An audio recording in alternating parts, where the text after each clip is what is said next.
Hello everybody, this is Dr. Fisanick and I'm your teacher for this class, and I want to walk you through the steps and the qualities of creating an excellent entry-level resume for the job search.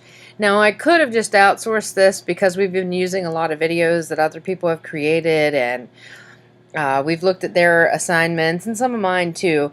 But for resumes, I'm so particular about how they're created and how they look in the end that I wanted to do this video myself just to make sure that we're all on the same page. I am super critical of the resume because you have one shot.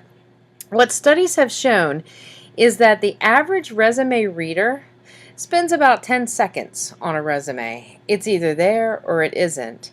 And the resume format I'm going to teach you today is not difficult to do. It stands out. And it's very easy to read, and that is so important. The highlights of this resume, and this is an example one that was created in one of my classes. I think this must have been last year. None of this, like date information, these addresses and stuff like that, none of that is correct. The universities were all, it's all invented in that way. But this is real stuff that this student had done. We just changed the names of things.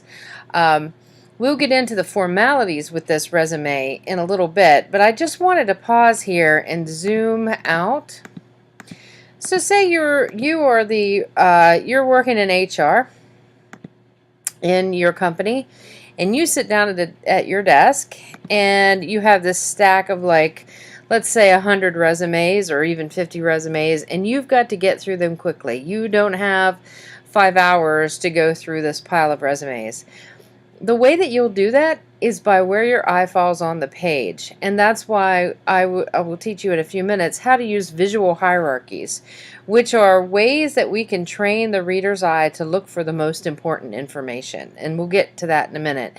But you can see as I've zoomed out on this, you can't read what it says now very well, but you can get the idea. This is what, if somebody wasn't reading it but they were just looking at it, it's neat, it's organized, white space is good. There's nothing to distract a person from following the line that you want their eye to take. And so we will come back to Robin Jones's resume here in a minute. But first I want to take you through to probably what is the bane of my existence as somebody who teaches resumes. If you go to Google right now and you type in resume examples, here is what you will find. Just this amazing pile of examples of resumes. If you look at them even a little bit closer than what we're doing right now, you will see that none of these are very easy to read. And people pay top dollar for people to create resumes like this for them. It's unbelievable to me, because they're incredibly hard to read. The use of white space is awful, and the content is actually missing. So let's take a look at a couple of these close up. And what I'm doing here is trying to convince you of why, if you go ahead and use a resume wizard or a boilerplate template or anything like that, then I will fail you. I can't say that enough, and I can't say it strong enough. If you use a wizard or a template, I will fail you for this assignment. You don't want your resume to look like this. Here we have, and these again are professional ones, a resume for a guy named Frank Funk. Let's hope that's not his real name, though it could be. And in all intents and purposes, this is okay, I guess, except that there's no margin really to allow the interviewer or even the HR people to comment in the margins. So you notice there's no margins here. And then there's this ridiculous amount of white space here that sets the dates at which the person worked there off. That's not the important information. The important information, and I wish you were here, I could ask the whole class this question, but the important information when it comes to getting a job is what's the company and what was your position at that company. It's not the dates that you worked with there, but you see this so commonly on resumes, and that's because resume wizards throw them over there for some reason. And I still don't understand why. Because it creates a gap and it makes your eye just go boom right to that date. And so then that forces the person who has 10 seconds to read a resume to go back and look for the information that they're looking for. And these bullets, why would you use bullets there? I don't understand that, because now you've got a set of bullets here and a set of bullets here, and that just is totally distracting. And if you're wondering, well, gee, Dr. Fisanick, what qualifies you as a resume expert? And I can tell you where I get my expertise from. One is from studying with a guy who worked at, I think, 32 of the Fortune 500 companies. That was redundant, and during that time, he studied their practices, he studied eye movement, he studied the way that people access resumes, how even computers read resumes, and he came up with this form, and I've been working with him for about 15 years, refining it and using his data and his research as it becomes available to help students write better resumes. Now look at this thing that Anna Smith, or whoever she is, has created. Why you would use this blue here, I really have no idea. This information, which is important, that's her contact information, gets lost. And then again, it goes all the way to the margin, so there's no room. This looks like a big block of text to me, and if I was reading resumes, I don't think I'd want to waste the time to go through that. What we know about readers today, and I know that most of you will agree, readers are lazy. They're not going to want to plow through all of this information. There's nothing highlighted here, nothing set apart that would make it easy for someone reading this to say, oh, okay, this person excelled in role requiring the ability to handle a variety of customer service and administrative tasks and resolve customer issues with expediency. What does that even mean? It's so vague. So think about, how can you present yourself in the most effective way in your resume without bogging the reader down with too much excessive information? Again, I've been redundant. You can go here. These are executive resume samples, and executive resumes tend to be a little bit different than the entry-level kind. But again, look at the load of information here. There is a way, there's so many ways of making this document so readable. But this just isn't it. If we look at another example, they use red here, which I recommend not using any color at all, because that it might set you off from someone else, but it really does become a distraction. The problem here are these lines. In some computer programs that read like PDF files and stuff, this can actually be switched around in the document, and this line can come down here and block things off. It can also distract the computer itself from reading it, because yeah, sometimes computers are the ones that are doing the first scan of resumes. And I should say at this point that there's 3 levels of looking at someone's resume. There's the initial scan, where people are looking for typos and other things that are missing, but also what are the keywords? Are you using keywords in your resume? The second person that gets it is usually the person who's trying to tell whether it has, that person has the exact qualifications that they're looking for. And then the third person that gets the resume is someone that's looking for the fit. Would this person fit within how our company runs? So my main objections here to this resume is the lines, of course. Also, all this distracting white space. And look at this white space. This is insanity here. Okay, so let's go back to the Primo example. So this is the resume, again, by Robin Jones. And notice that there's a home address over here, street, city, state, phone number, email address, and also a university address. If you live on campus for part of the year or whatever, and you get your mail this way, and believe it or not, there are still some companies that would prefer to contact you via snail mail rather than over the phone or email, then you need to indicate that here. The question of objective, of course, is every 5 years or something it changes. So for a decade or 5 years or whatever, everybody in career services will tell you they need to see an objective, and other people say we never want to see an objective. If you use an objective, and that's fine, make sure that it fits with the job you're applying to. So this person says, my objective is to obtain a job as a museum curator of American history artifacts. There's nothing in there that says to utilize my skills as a computer service technician or to utilize my skills as a sales clerk.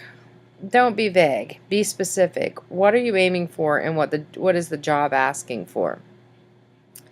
So to the idea of visual hierarchies, what that means is that you use a series of emphases, ways of emphasizing your text that help the reader's eye, that train their eye actually, to look for certain information in certain spots in your document.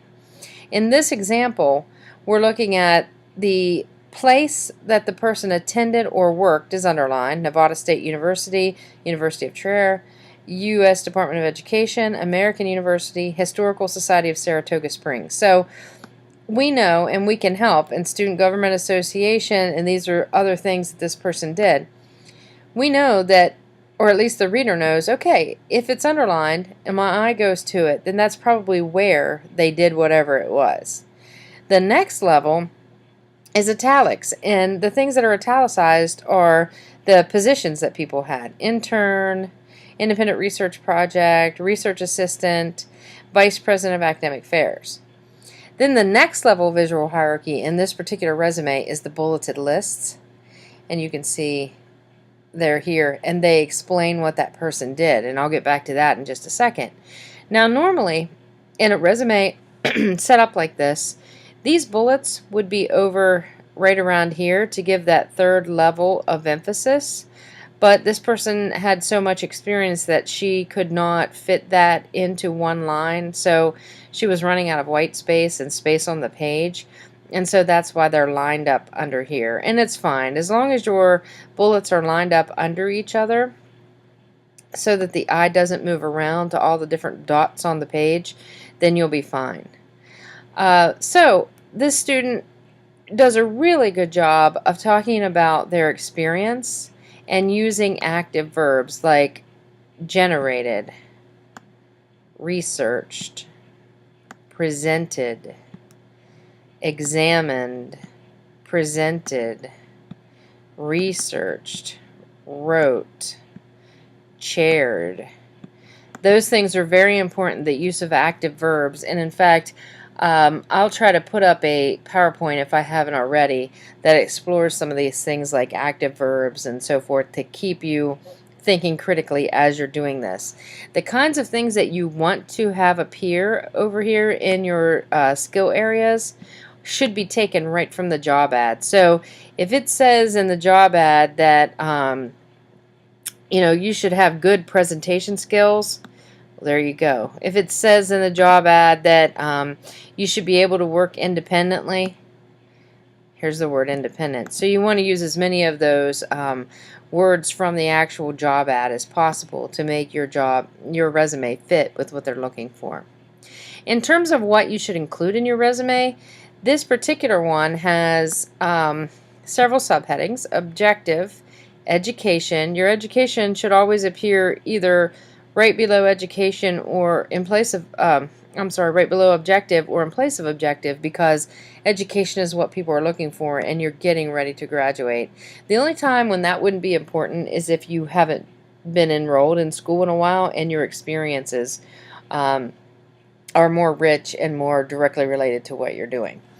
Now this person divided their experience into research and leadership experience, and that works because they're two different kinds of experience. And notice that this isn't just, this person didn't just include these under the heading activities, which she could have, but she chose to call it leadership experience because they asked for leadership experience in the job ad. Your subheadings will be different. You'll probably have objective, education. You might have a section called related work experience, and that's for jobs that are directly related to the job that you're looking for. And then you might have another section called work experience, and that's where you put things like working at McDonald's or babysitting or things like that. A lot of times people will have volunteer experience or activities. Computer and language skills are good, especially if you're proficient in computer skills and so forth that aren't common. Like being proficient in Adobe Creative Suite is very important because that's not just MS Office, which most people have a lot of experience in by the time they graduate from college. References is another one of those things that people have been debating. Should we put references on the resume at all, or should we do references by request? What I would like for you to do for this assignment is to include references on a second page if you don't have room on the first page. They can be formatted in a lot of different ways. You can have the subheading here and then just have these listed one in like blocks instead of organized in a line. But you definitely have to have the name, contact information, what their heading is, where they worked, and either a phone number or an email address, because people will call your references. No, you don't have to send this out, so if you haven't had a chance to ask people to be your reference, then don't worry about it. Just use them on here. But definitely, if you plan on sending your resume out, ask people, because you don't want them to be surprised. And you want people to have the opportunity to ask you for more information so that they could even have your resume on their desk if they get called in as a reference. That's very helpful, especially if you're someone like me who has had, I've taught 10,000 students or more in almost 20 years. So over that time, it's easy to forget who did what and when. And so that's like sort of the overview of this. But now you're thinking, okay, if I can't use a template, how can I create a resume that looks like this? Well, if we go over to Microsoft Word, and you can use, if you don't have Word, feel free to use whatever word processing system you have. It's really up to you. But in my case, I do have Word. And tables, what I'm going to show you, they can easily be done in any format you want, or in any processing program that you want. And so what you see here, this is the same exact resume, but it was in PDF format. And by the way, I strongly recommend that you save your document in PDF for when you send it out, because that way you can be sure that all your formatting and all the beautiful things that you have here are done perfectly. And sometimes they'll ask you for a different format, but if they don't, use PDF. Everybody can read PDF files. So what I did here was just simply put in some tables, and that's what these are. And you can, if you go to borders and shading, you can eliminate, as you can see, all the lines behind those tables. But to put in a table is pretty easy. I'll show you here. Insert table. And in the case of this information, I want a column here, column in the middle, and a column over here to keep this evenly balanced. And so I'll use 3 columns and 1, 2, 3, 4, 5 rows. And it'll create a table that looks a lot like this. Now you notice that these lines here are pretty big, these boxes, the cells. Well, that's because I used them. I inserted this table, and the computer thinks that I want it to be this size font. So make sure that before you really do anything with changing the font of your name or making it pretty or however you want to do it, by the way, you choose a font that's readable, that you don't do that before you add your table, because it will think that you want it to be as large as the font is here. And so all you do after you fill this in then is click on the table. Again, go to borders and shading. Select none, because that'll get rid of all the lines. And it'll all be gone. Now you'll be able to see it, but once you save it, even in Word, the reader won't be able to see that. And then you save it in PDF and you're good. And I'll show you how to do that in just a second. And so I did the same thing down here to keep track of my other information. I've got just a table inserted, and it's so easy to insert a table like this. If you go to Insert, Table,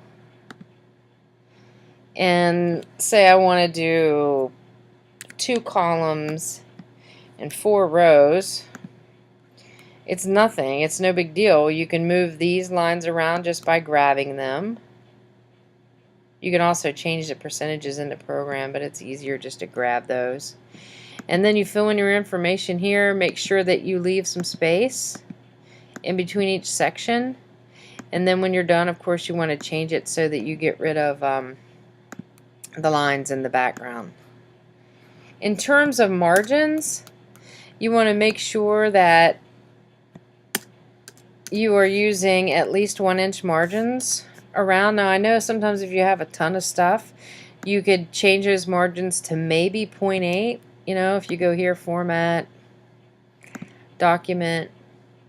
I have these set at 0.7, and that's okay, but I wouldn't go all the way down to 0.5, or you'll see some examples of the resumes that we've seen before that were really cut off. Notice that the left and right margins are at 1%, or I mean 1 inch, and that's good because that gives people the opportunity to scribble over here. Plus, it makes it just so much more readable to have that 1-inch margin around the document.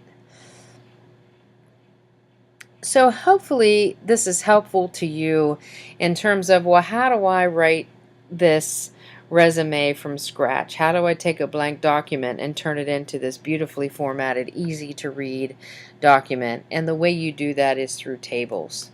So when you're done and you want to save it, just click Save As, PDF, Save, Replace. And now you have a PDF document that looks like this when it's all done.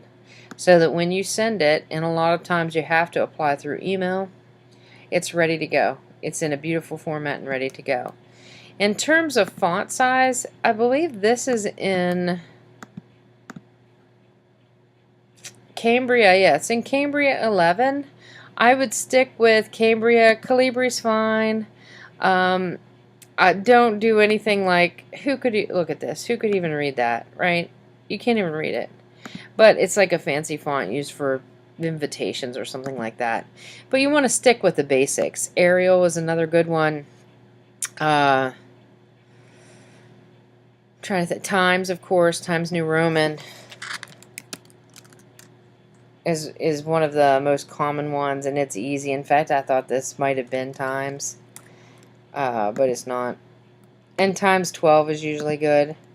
Generally speaking, you can see it does look quite a bit the same, doesn't it?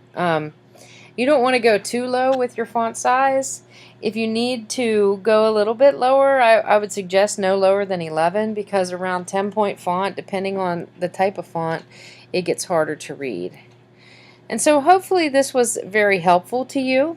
You can use this as an idea, as a template way of thinking, but you should make this your own document. This should not be, I mean, there's no need for you to copy this exactly as it is and use it, but come up with your own scheme. How do you want to direct a reader's attention? How do you want them to read your resume? Where do you want their eye to go? How do you want them to see what it is that you've accomplished? Because that's what the resume is, right? It is this billboard for you to explain and explore all of the good things that you have done. So don't waste this opportunity for your readers. Make sure that you give them plenty of information, and that you give them information that is well organized and easy to read. And notice how different and how nice it is not to have those dates floating out here in the margin. Let's look at this again in a zoom form. See how much better that looks? Just having this white space so that they can write some notes here. And it's organized well enough. Everything is on the same margin thanks to tables and so forth. So I will put a copy of this resume on our D2L page so that you'll be able to look at it and pull it up and study it a little bit more. If you have any questions, let me know. Couple things about GPA. If it is below 3.0, I would not add it. That's a general rule, depending on your field though, because I know that sometimes engineering, if you have a 2.9, it's still pretty darn good. But generally the rule is below 3.0, don't list it. And that's about it. Notice one more thing. Notice that there are no periods after each of these bulleted points. Do not add periods to your resume, because if you do, it'll distract the eye right away. There's one period on here and it's after the objective. It's not even necessary, but don't use periods after your bulleted points. Alright, if you have questions, send me an email or post to the discussion board for questions. Otherwise, I'll talk to you later. I've been enjoying so far what you've been doing in the class. Keep up the good work.